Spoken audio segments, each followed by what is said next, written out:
لاہور کی ایک عدالت نے ایک عیسائی شخص کو توہین رسالت کرنے کے جرم میں سزائے موت سنائی ہے۔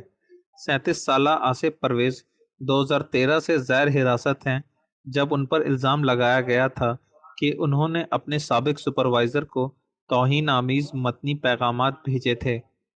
پرویز نے ان الزامات کی تردید کی اور کہا کہ ان کے نگران کوشش کر رہے تھے کہ وہ انہیں اسلام قبول کرائیں۔ اس سے قبل مقدمے کی سماعت کے دوران عدالت میں اپنی دفاع میں بات کرتے ہوئے پرویز نے دعویٰ کیا کہ فیکٹری میں کام چھوڑنے کے بعد سپروائزر نے اس کا سامنا کیا تھا اور جب اس نے مذہب تبدیل کرنے سے انکار کیا تو اس نے الزام لگایا تھا کہ اس نے اس شخص کو توہین آمیز ٹیکسٹ پیغامات بھیجے تھے۔ پاکستان کے توہین رسالت کے سخت قوانین پیغمبر محمد صلی اللہ علیہ وسلم کی توہین کے جرم کے لیے لازمی سزائے موت اور اسلام، قرآن پاک یا بعض مقدس لوگوں کی توہین جیسے دیگر خلاف ورزیوں کے لیے سخت سزاؤں کا حکم دیتے ہیں۔ بین الاقوامی مذہبی آزادی پر امریکی کمیشن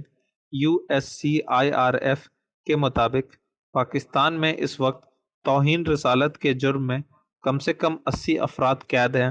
جن میں سے کم آدھے افراد کو عمر قید یا سزائے موت کا سامنا کرنا پڑ رہا ہے۔